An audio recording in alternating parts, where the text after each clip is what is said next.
This is J. Krishnamurti's second public talk in New Delhi, 1970. Most of us do not ask fundamental questions. And if we do, we expect others to answer it.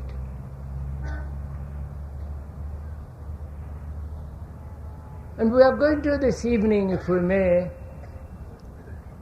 consider several problems. And I think they are fundamental questions. One of them is observing the many fragments of life, the various activities opposing each other, contradicting and bringing about a great deal of confusion.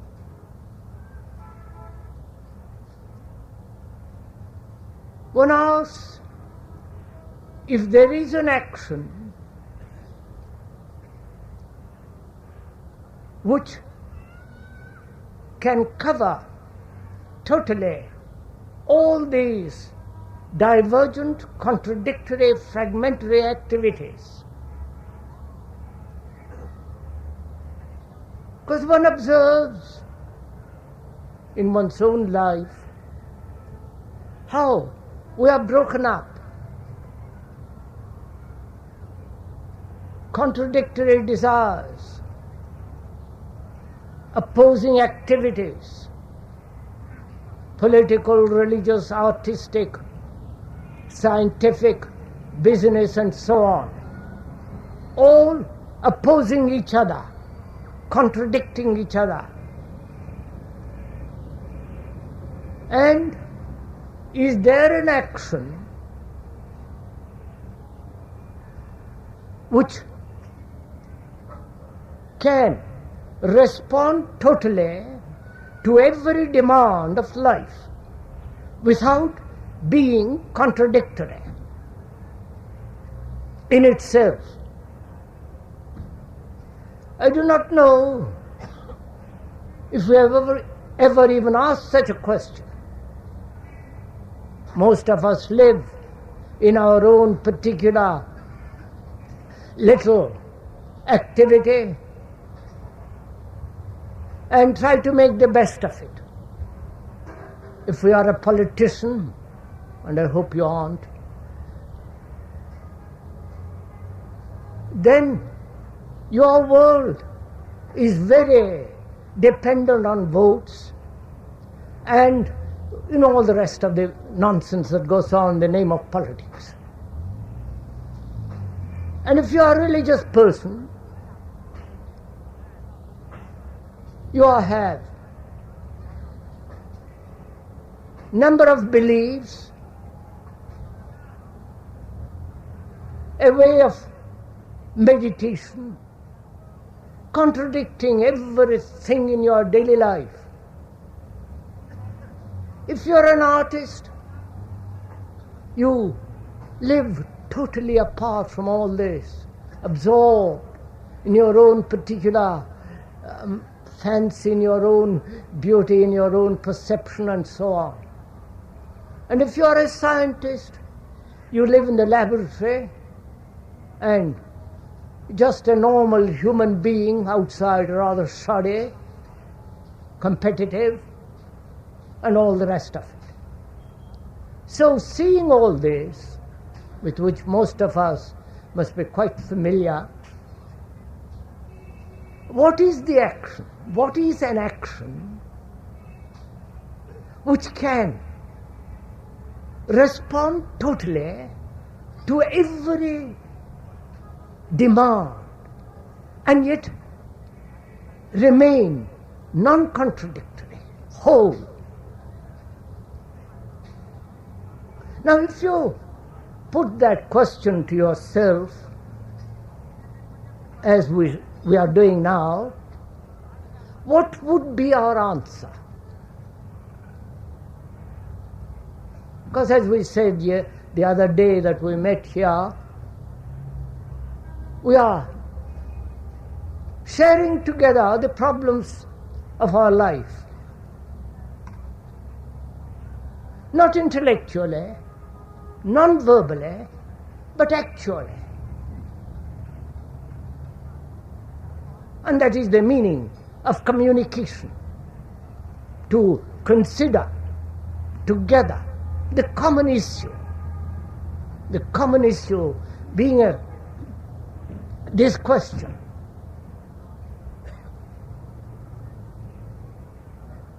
is there an action, a way of living, every day, whether you are an artist, scientist, businessman, and so on, whether your life can be whole, so that there is no fragmentation and therefore contradictory action. If the question is clear, then how shall we find out such an action?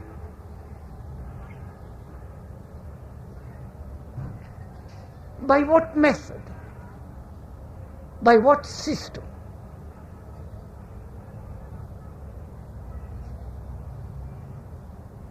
If we are trying to find a method,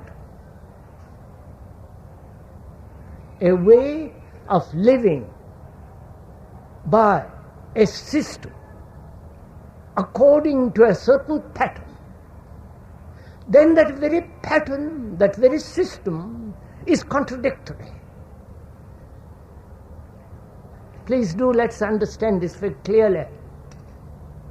If I follow a particular system in order to bring about an action which will be whole, complete, full, rich and beautiful, but if I followed a system, a method, such a method system becomes mechanical. My actions will be mechanical and therefore totally incomplete. Therefore I must set aside all idea of following, of mechanical repetitive activity.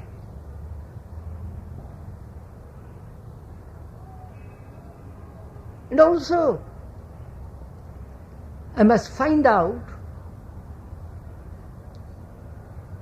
whether thought can help to bring about such an action.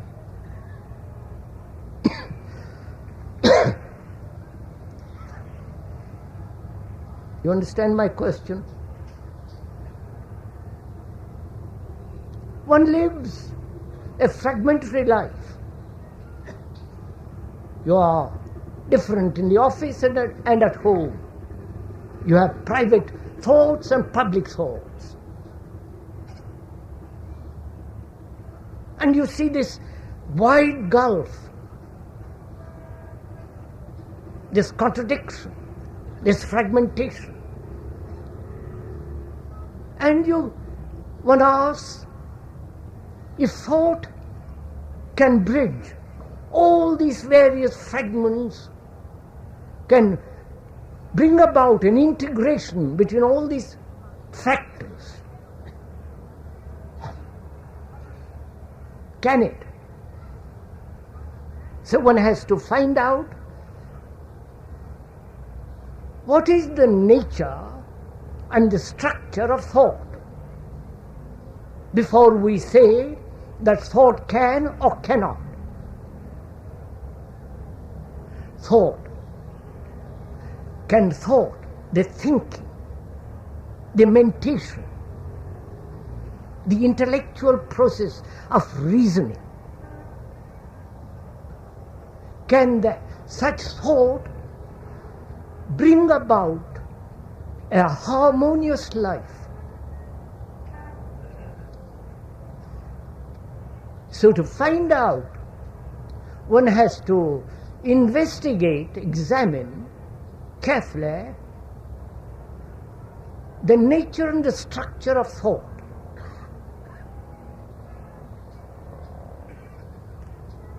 Which is, you are going to together examine your thinking, not the description or the explanation of the speaker, because the description is never the described. You understand? The explanation is not the explained. So don't let us be caught in the explanation or in the description. But together, investigate, find out how thought works, and whether thought can really deeply bring about a way of living that is totally harmonious, non-contradictory, complete in every action. Because it's very important to find out.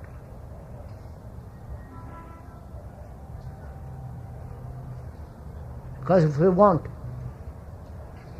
a world that is not so ugly, so destructive, brutal, and we want a world that is totally changed, where there is no corruption, a way of living that has significance in itself, not an invented meaning. One has to ask this question. Not only this, but also, what is sorrow? And whether sorrow can ever end. Pain, fear, love and death. We must find out for ourselves the meaning of all this. Not according to some book, not what some other person has said. That has no meaning whatsoever. You know,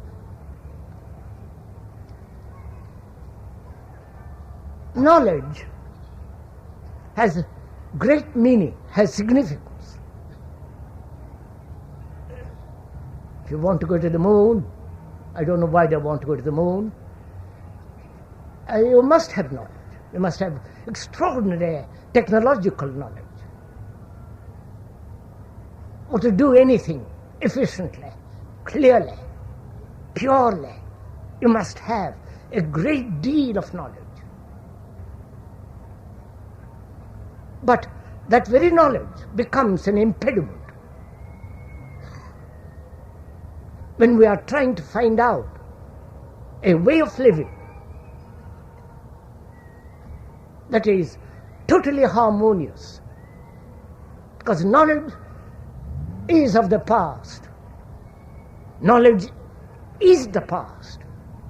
And if you live according to the past, obviously there is contradiction. The past in conflict with the present. So one has to be aware of this fact, that knowledge is necessary,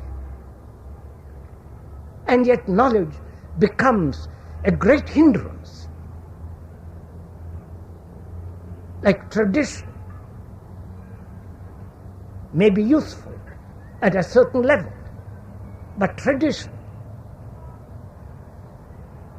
which responds to the present responsibility,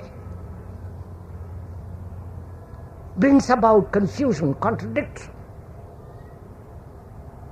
So one has to inquire very, very seriously, if you are at all serious, what is the nature of thought, thinking? You know,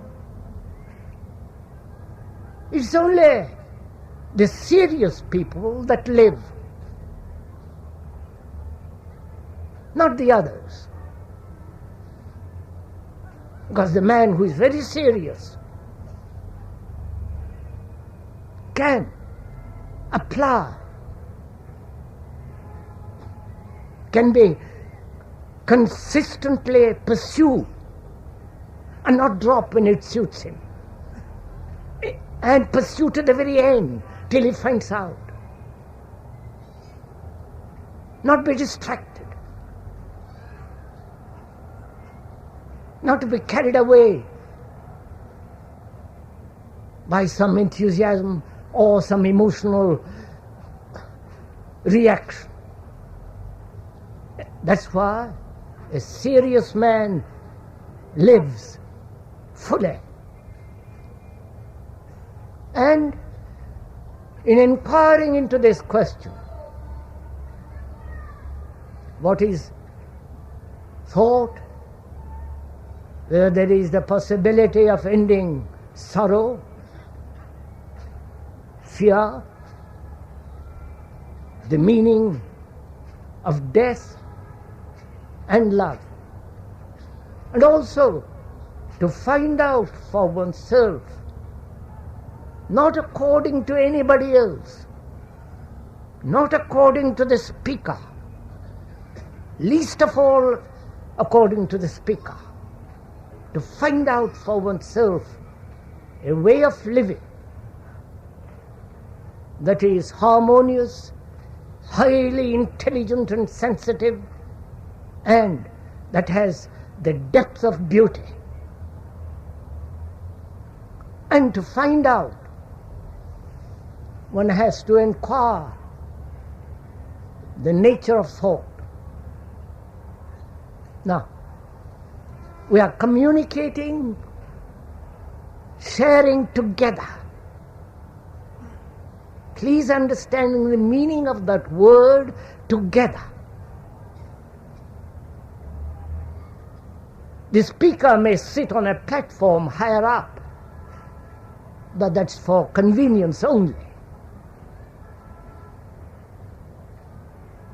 And when we share together, there is no speaker at all. There is no person. The thing that we are examining together matters, not you or I. Please do penetrate into this feeling of together.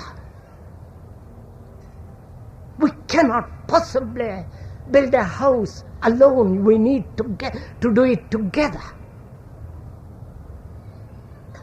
That's why it's very important to understand the meaning of communication, which is to create together, to understand together, to work together. So what is thinking?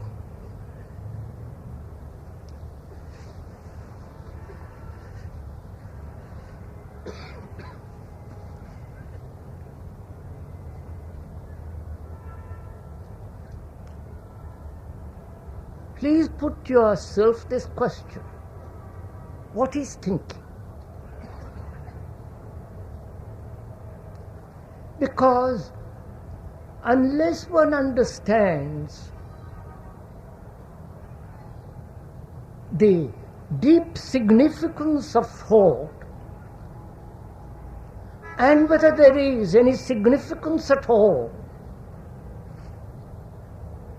one has to freely examine it. Because we live by thought.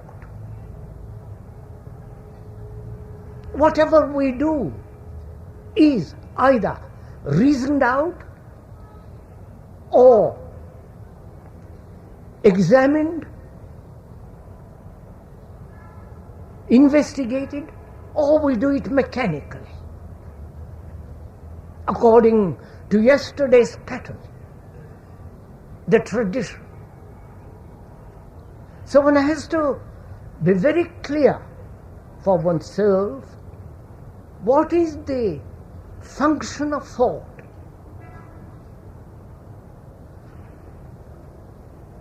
If you observe very carefully in yourself, don't you find that thought is the response of memory?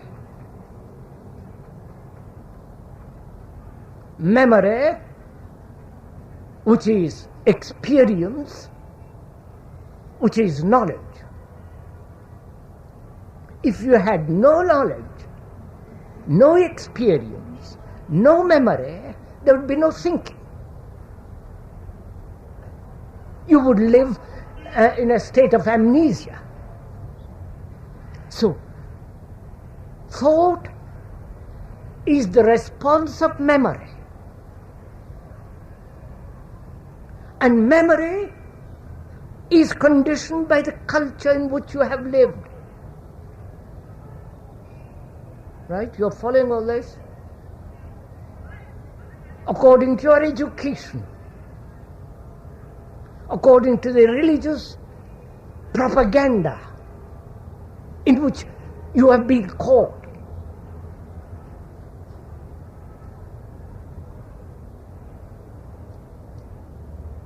So, thought is the response of memory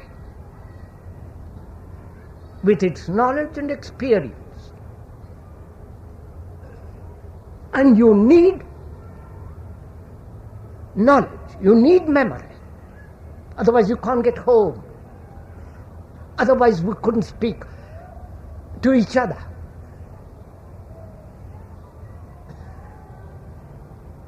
But thought, because it is the response of memory, is never free. It's always old. You're following all this?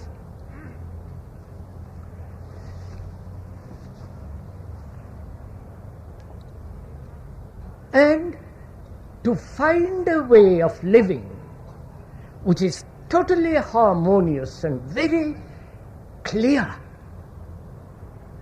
a way of life that has no distortion,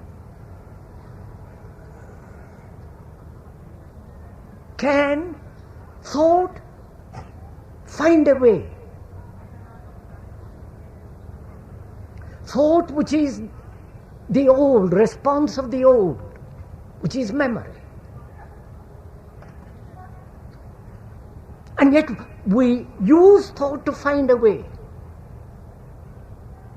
Thought being, if you are objective, rational, clear, sane. We say, I'll think it over and find a way of living harmoniously. And thought is the response of the past, of our conditioning. Therefore, thought cannot possibly find a harmonious way of living. You're following all this?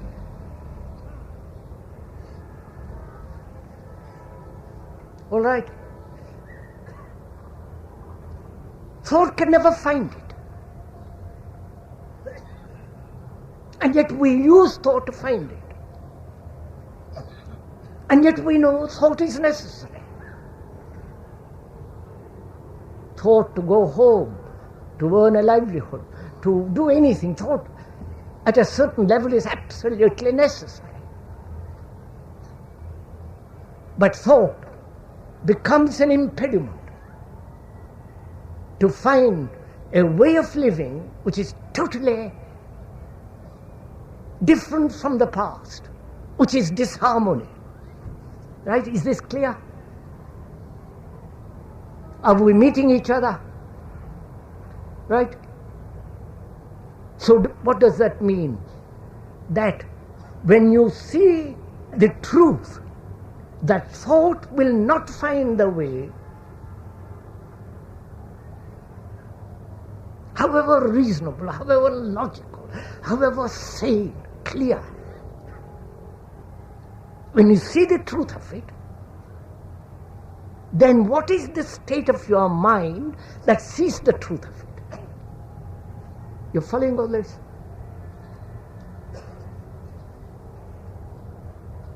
Are you also working as much as the speaker is doing? Or you merely listening to a few words and ideas? You understand my question?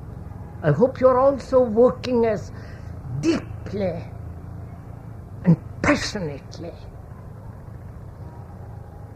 Otherwise you won't be able to find out. Otherwise you will never find out a way of living which is so extraordinarily harmonious and beautiful. And one has to find it in this insane world.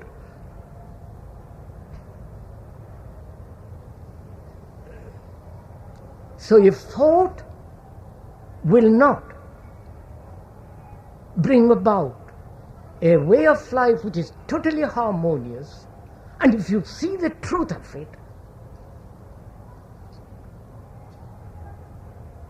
not the verbal explanation,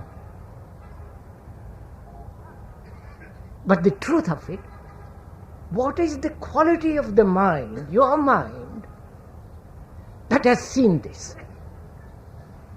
Right? What is your quality of the mind? Not your mind or my mind, but the quality of the mind that sees the truth of something.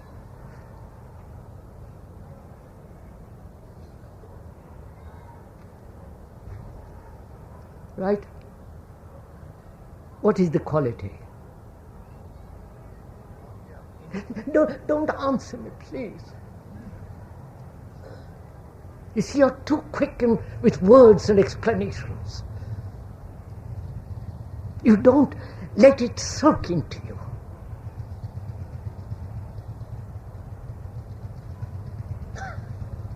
You don't stay with it.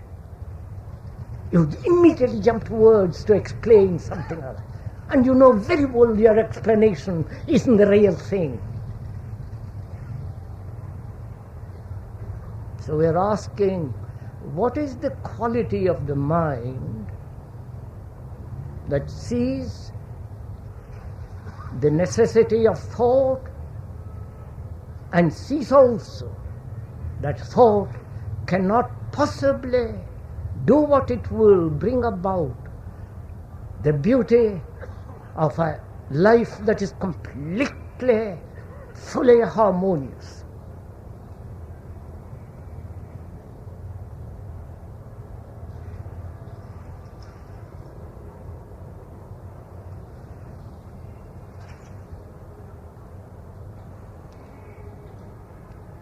You see, this is one of the most difficult things to convey or to talk about.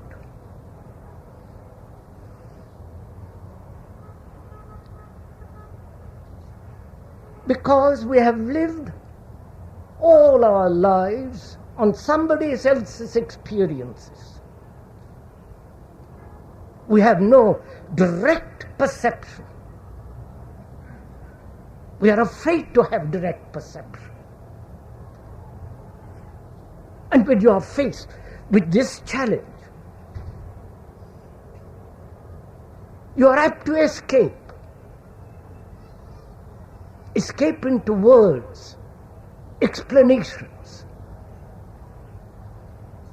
And one has to put aside all explanations. They have no meaning, really. So, what is the quality of the mind?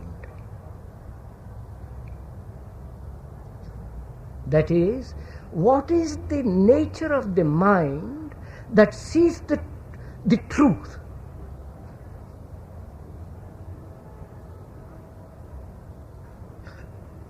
We leave it there for the moment, because we haven't time to go into too many details, because we have to touch so many things. We're coming back to it.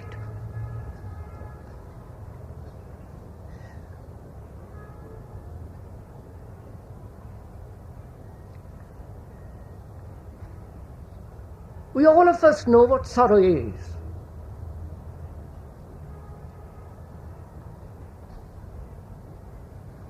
Physical pain and psychological grief. All of us know this. If you are a Hindu, you'll explain it away through karma. If you are a Christian, you are also have various forms of rationalization. You're following all this. Please follow all this. Not the speaker, but yourself. Watch your own sorrow. We're asking whether that sorrow can ever end. And we're going to find out.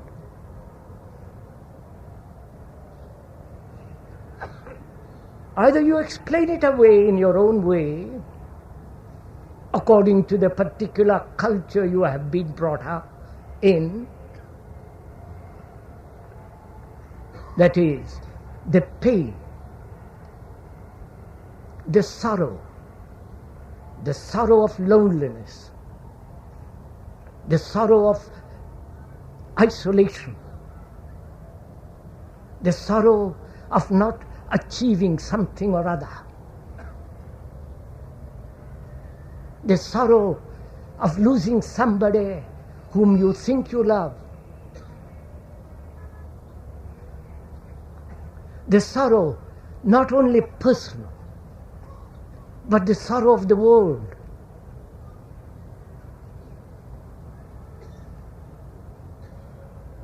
That has lived for so many millennia, that goes on killing, destroying its own species. How man has been appalling towards man. When you see all that, the man walking across the park, lonely, torn clothes, dirty, and no happiness, he can never be the Prime Minister. He can never be, enjoy life. When you see all that, there is great sorrow, not for yourself, but such a human beings exist in the world. You understand all this? And that society has brought about such conditions.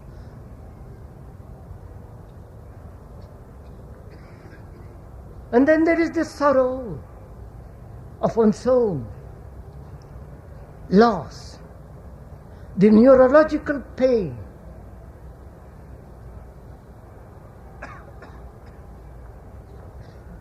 And facing it, one escapes, one doesn't know what to do.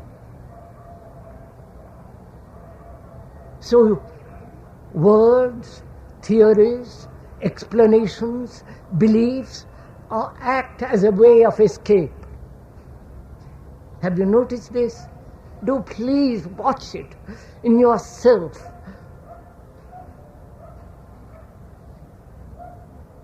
If my son dies, I have dozen explanations. I escape through my fear of loneliness.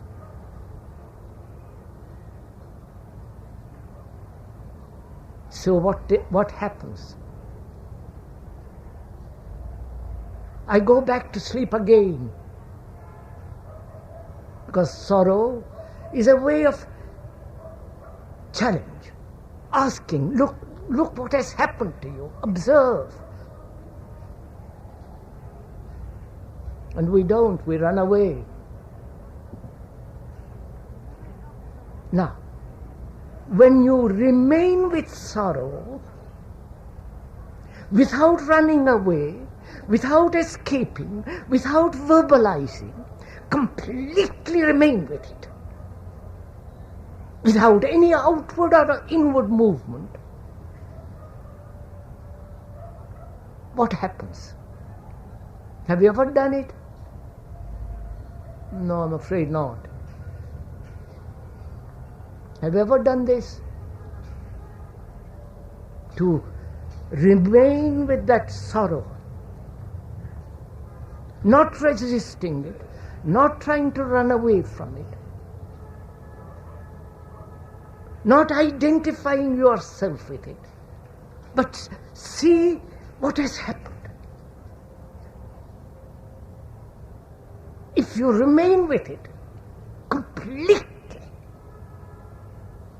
what takes place?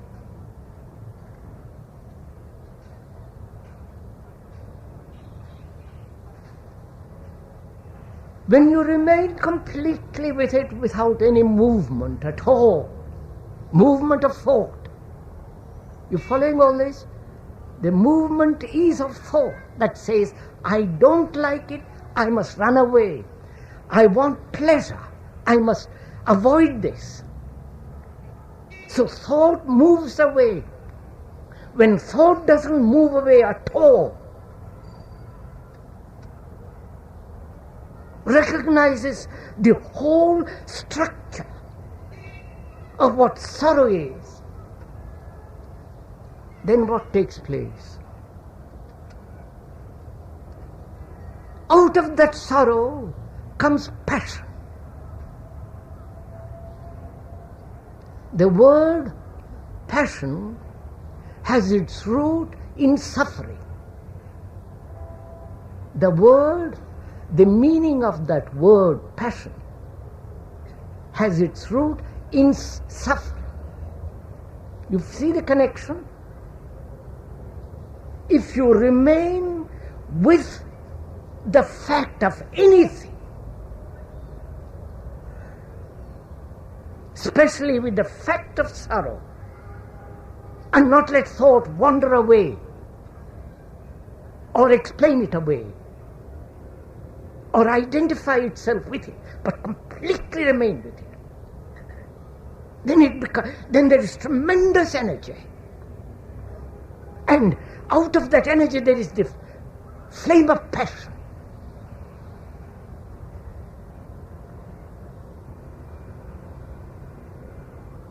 Understand? So sorrow brings passion, not lust. And the passion you need to find out.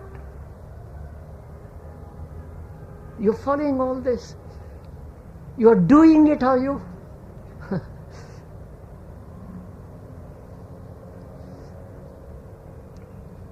So, there is an ending of sorrow, which doesn't mean that you become indifferent, callous. There is an ending of sorrow when there is no escape from it, and that very sorrow becomes the flame of passion. And passion is compassion. You understand? Compassion means passion for all. You understand? Which you can only find out through this flame of sorrow. Oh, come on, sir. Do you understand all this? Or are you all? Huh?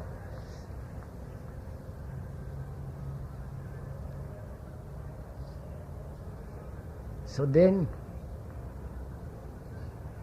with that intensity, with that passion, one can find out then what is the quality of the mind that sees truth, that any function of thought, apart from when it is necessary, does not bring about harmony of living. You understand now?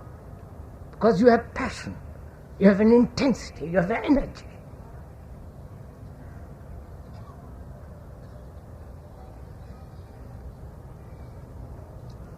Then also you have to find out for yourself whether fear can come to an end.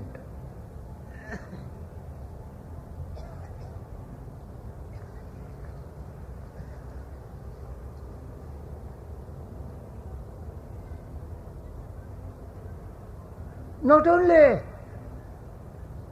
the fear of physical pain, but also the psychological inward fears that one has.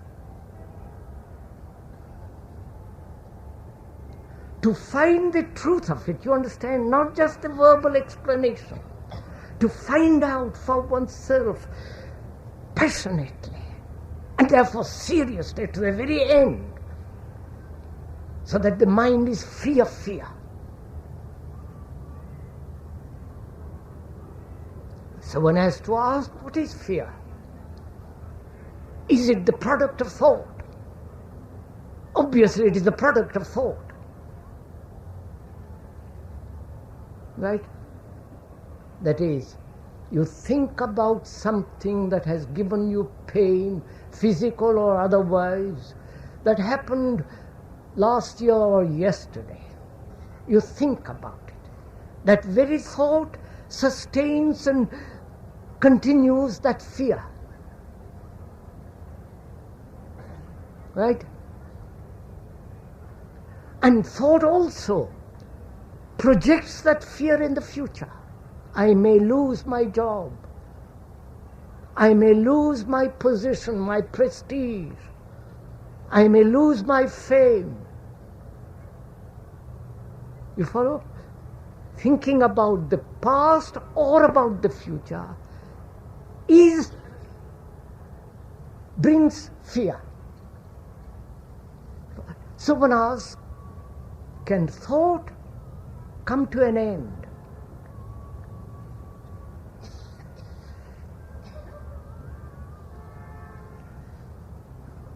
I'm doing all the work.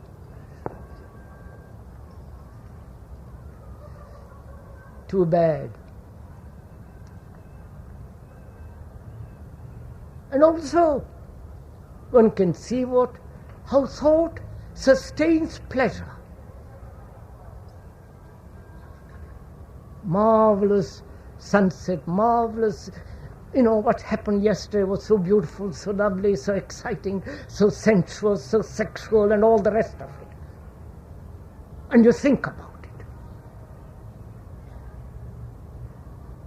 And thought sustains that pleasure. So there is sorrow, fear, pleasure, and joy. Is joy totally different from pleasure?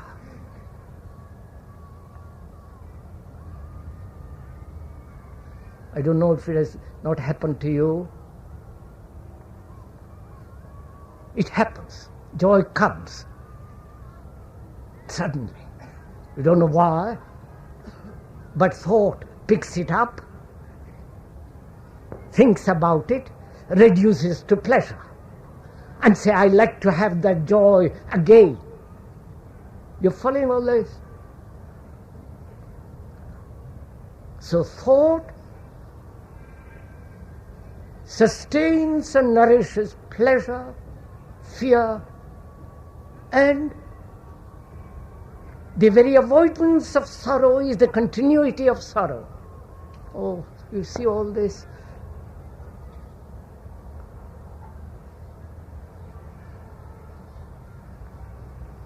Then there is the fear of death. which is the ultimate fear which man has. We'll deal with that presently. So there it is. Pain, grief, sorrow, and whether it can end at all. And fear. Not only the superficial fears, but the deep, unconscious fears that are embedded in the recesses of one's own mind, of which one is not aware.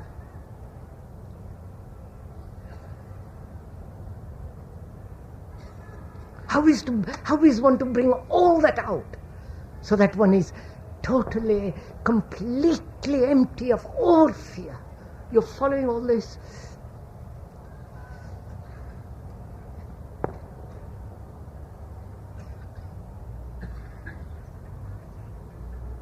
Now, after putting all these questions, what is the quality of the mind that sees the truth of all this? The truth that thought perpetuates fear and pleasure. The truth, not the explanation. The truth that the avoidance of fear through various forms of escapes does distort the mind and therefore incapable of comprehending totally, completely fear. What is the quality of the mind? And what is the quality of the mind that doesn't invite joy, and when the joy happens, it happens and leaves it alone? You're following? So what is the quality of the mind?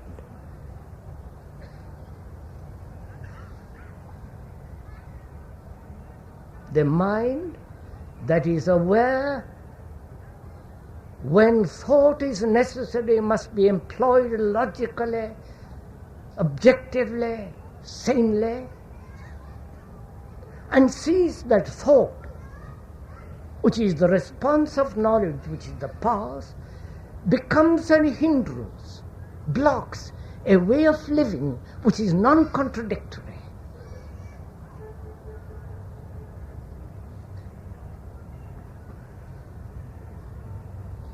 Is not the quality of such a mind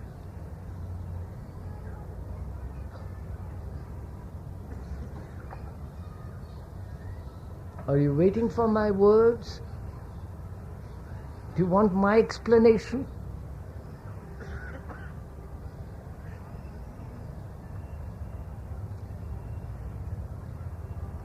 What is the quality? Which is, when you say, I understand something, not intellectually or verbally, when you understand, what is that quality?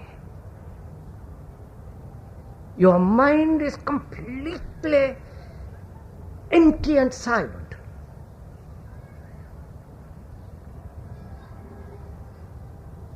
You understand? Isn't it? You can only see something very clearly when there is no choice. When there is choice, there is confusion. It's only the confused man that chooses, that discriminates between the essential and the non-essential. But the man who sees very clearly has no choice. There it is. So there is an action which comes when the mind is completely empty of any movement of thought, except the movement of thought which is necessary when it has to function. Right?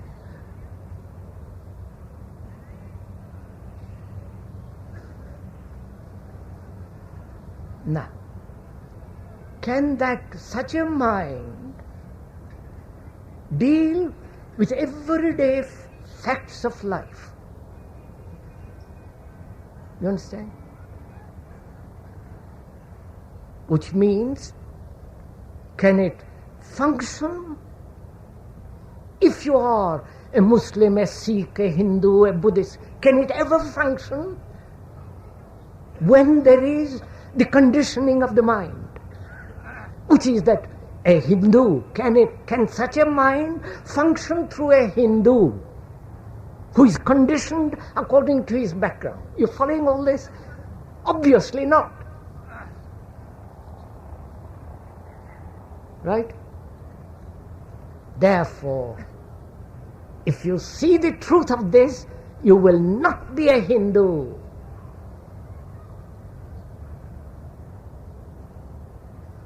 Right? You will not be a Muslim, a Sikh, a Christian. You will be something entirely different. Now, do you see the truth of this? And do you cease to be Hindu, a Sikh, a Muslim? Not sometime, but actually at the moment. Completely empty of all the nonsense that goes into this. Otherwise, you will never see what truth is. You may talk endlessly about it. Read all the books in the world, but you will never come upon this, the beauty and the vitality and the passion of it.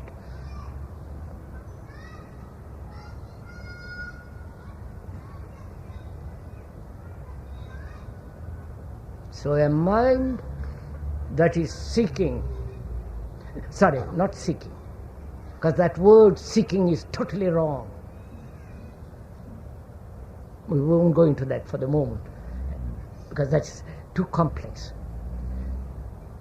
A mind that is inquiring, putting fundamental questions, which implies also whether society can be radically changed. Not doing patchwork, that has no meaning. Fundamentally, radically changing the whole structure of society. Not the economic but the psychological structure. Because if the psyche is not changed inwardly, what you produce outwardly will be the same, only modified, but continue in the same pattern.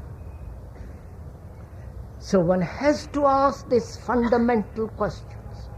And as there is nobody to answer except yourself, you cannot possibly rely on anyone.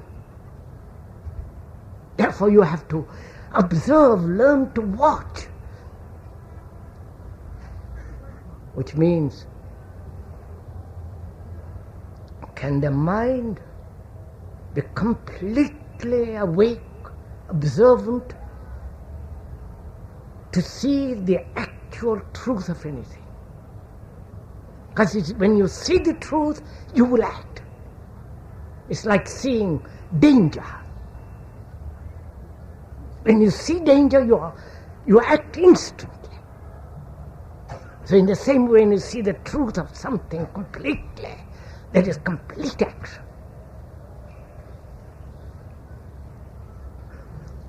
Now, sirs, shall we talk over together by asking questions?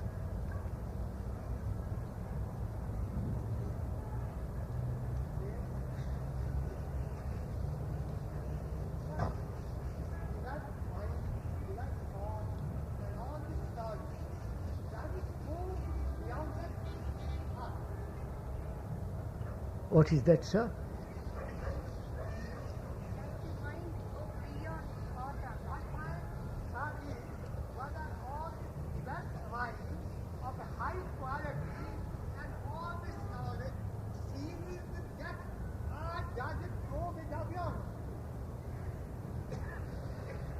Monsieur, quelle langue vous parlez?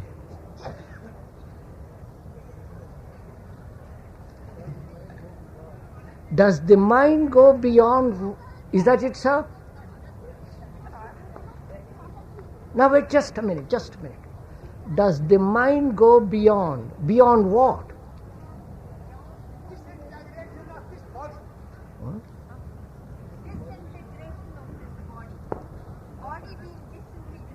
Oh la la.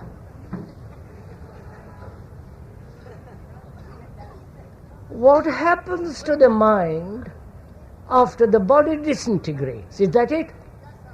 At last.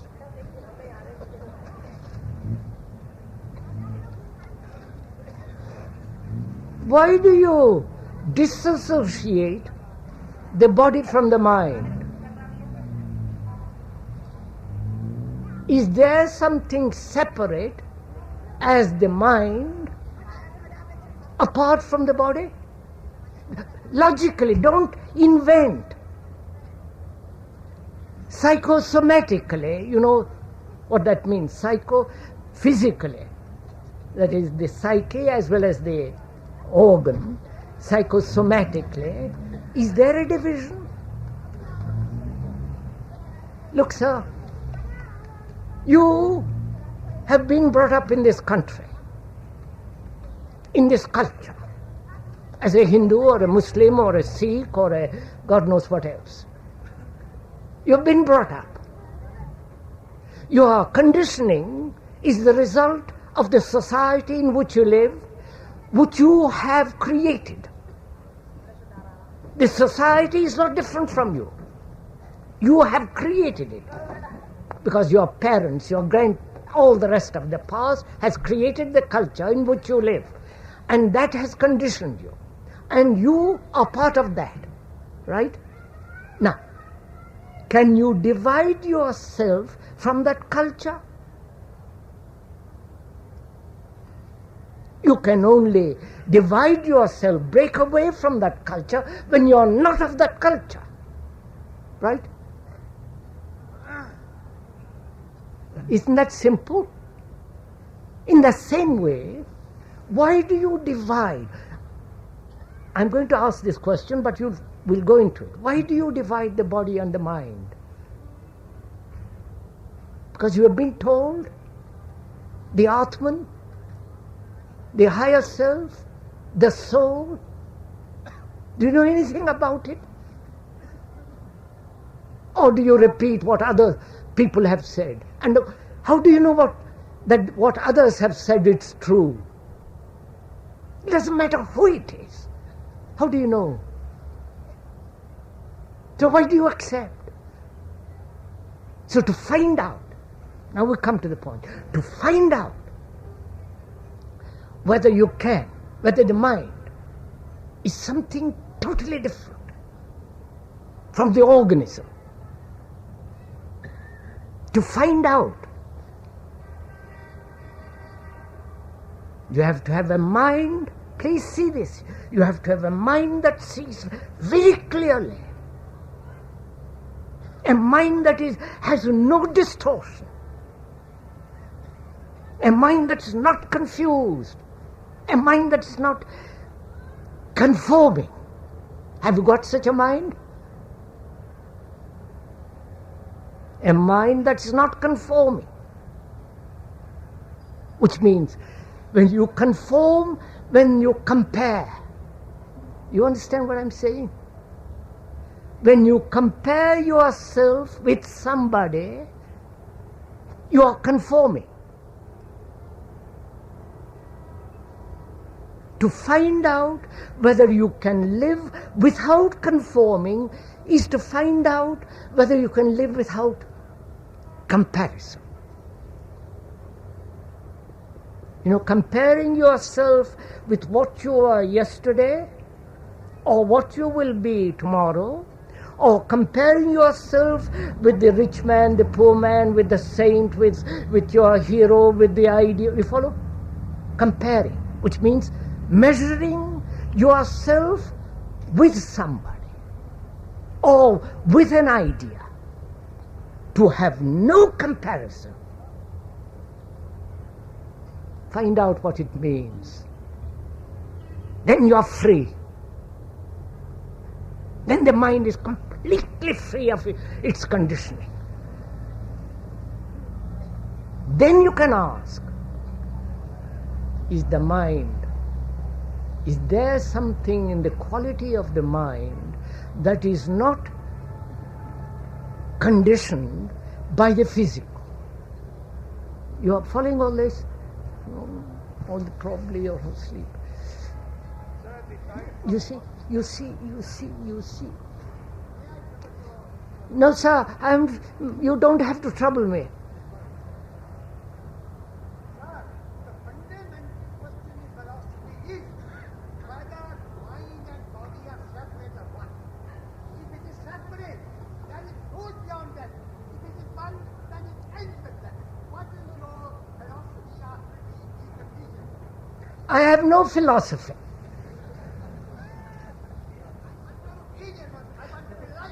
Wait, I have no opinion.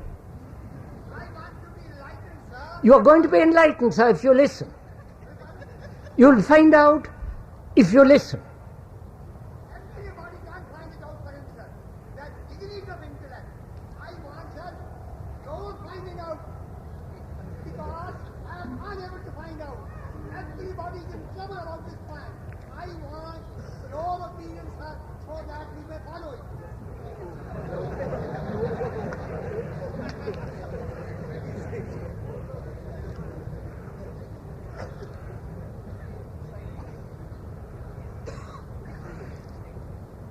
Sir, to find the truth of this matter, one must not follow anybody. Philosophy means the love of truth, not the love of theories, not the love of speculations, not the love of belief, but the love of truth. And truth isn't yours or mine. And therefore you cannot follow anybody. When once you realize this basic fact that truth cannot be found through another, but you have to have eyes to see it. You have to eyes to see it. It may be there with a dead leaf, but you have to see it. Now, to offer an opinion about it is the most ridiculous nonsense. Only fools offer opinions, give opinions. We are not dealing with opinions. We are concerned with this fact, which is whether the mind has a quality, as a state or an inwardness which is not touched by the physical. You understand? Do you understand my question? Which is the question you are putting me. Whether the mind is independent of the body, whether the mind is beyond all the petty nationalistic religious limitations. Now to find that out for yourself, not conform to what I say, what the speaker has to say. Speaker has no importance. What you have to do is to find out. To find that out, you have to be extraordinarily alert and watchful. You have to become aware, sensitive. You understand, sir? You know, to be very sensitive means to be very intelligent.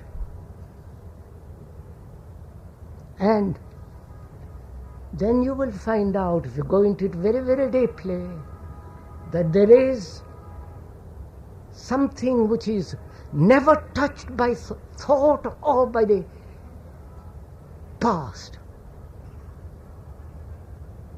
You know, thought is matter. Thought is the response of memory. Memory is in the brain cells themselves. It is matter. And whether the brain cell can be so completely quiet then only you will find out. But to say that there is or that there is not has no meaning. But to find out, to give your life to this, as you give your life to earning a livelihood. You know how many hours you spend on it?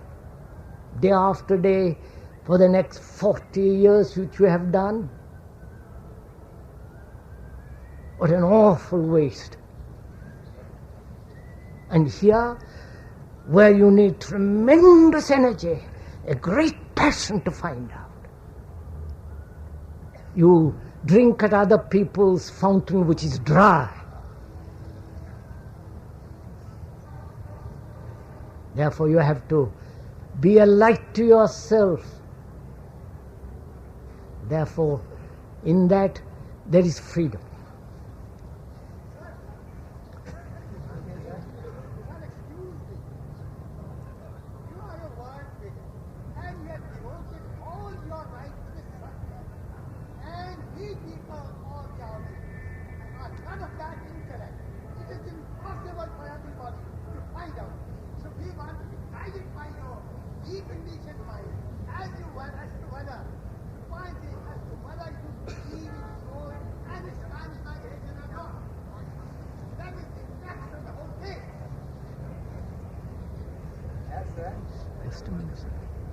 Just a minute. Sir, how can I convey to you, sir, that explanation is not the explained, the description is not the described. You may describe to me the most marvelous food. I must eat it. The description will not satisfy. It will satisfy only a mind that has lived superficially. But if I want to eat food, I must have it, touch it, taste it, not be caught up in descriptions and philosophies which is apart from life, which deals with theory. It doesn't deal with reality. The reality is life, living, my sorrow, your sorrow. Unless we resolve that, to inquire if there is a transmigration of the soul, you can just as well find out if moon is the cheese. We will go into it at the next meeting perhaps. What happens? What is death? What is love? We haven't time for that. What continues if there is any continuity? But you see, you want explanations. You don't give your life to this. And you think by just giving an hour at the end of the day when you're tired, you're going to understand this extraordinary phenomena of living. And you say, well, if you can't answer this question, you are not a philosopher. I am saying that, sir. You didn't say that. Then I am not. I don't want to be a philosopher. Spinning words and theories and ideas. Either the communist or the Mao or the Red Book or all the rest of it. We have to deal with life as it is and understand it and go beyond it. Right, sir?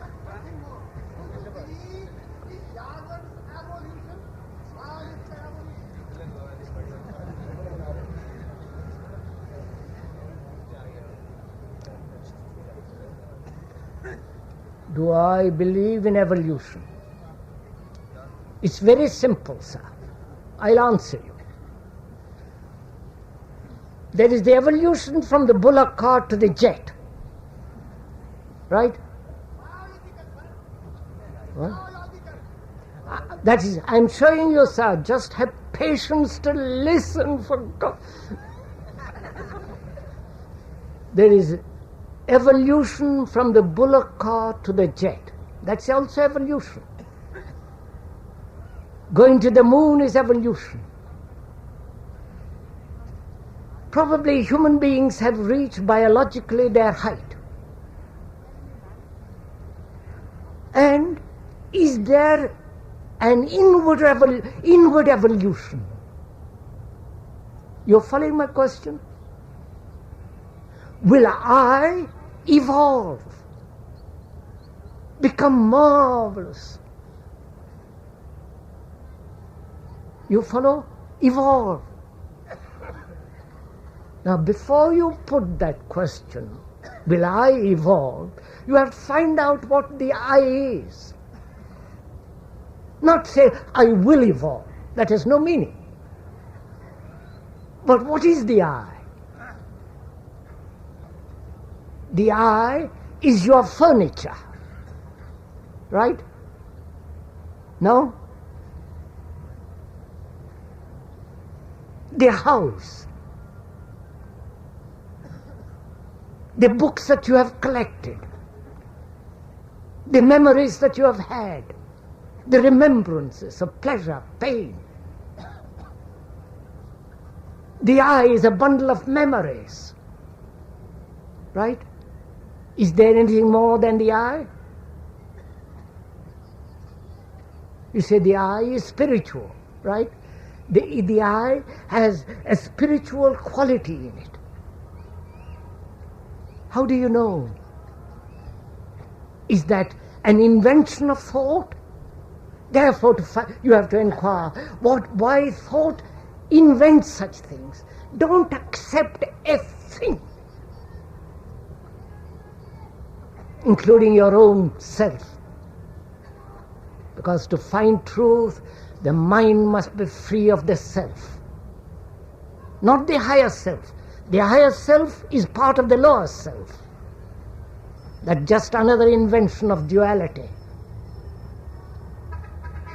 So you have to find out, sir, if there is an evolution, there is obviously a physical evolution, biological, but we are talking psychologically, inwardly.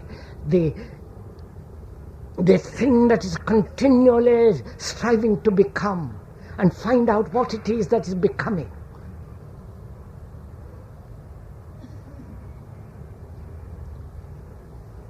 Sir, how this mind, lower mind, can find its parent element, that higher mind? Oh Lord. How can the lower mind find the higher mind?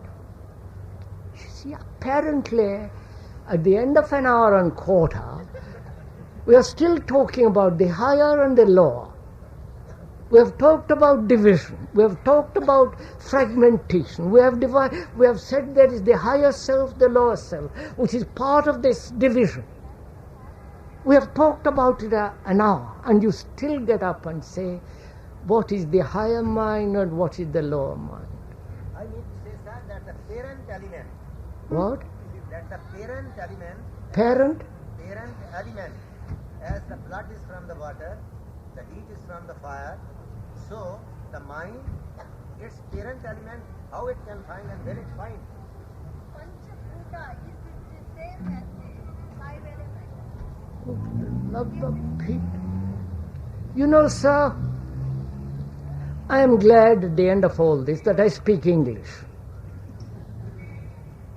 Because English, if you speak also English, don't translate what is said into your own terminology.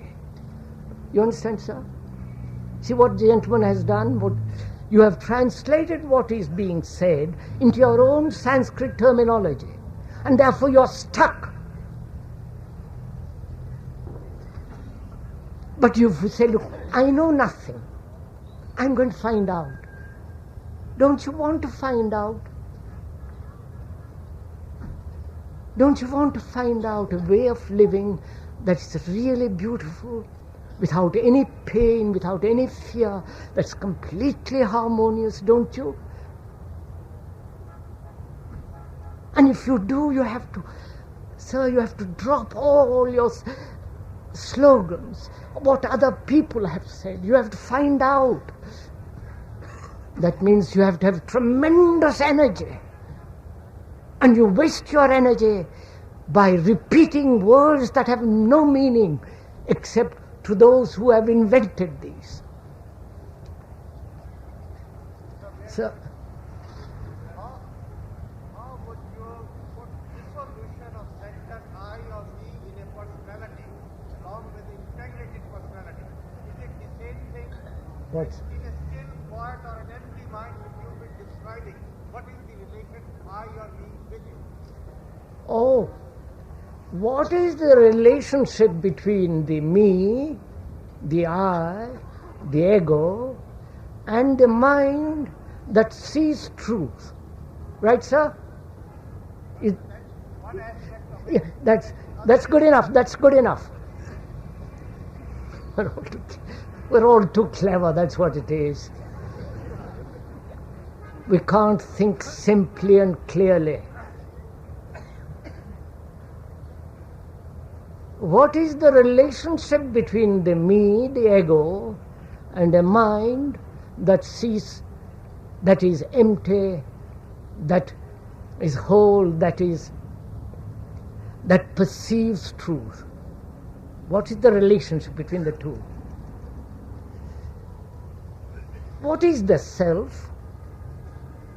The you, what is the you? When you say I, what does that mean?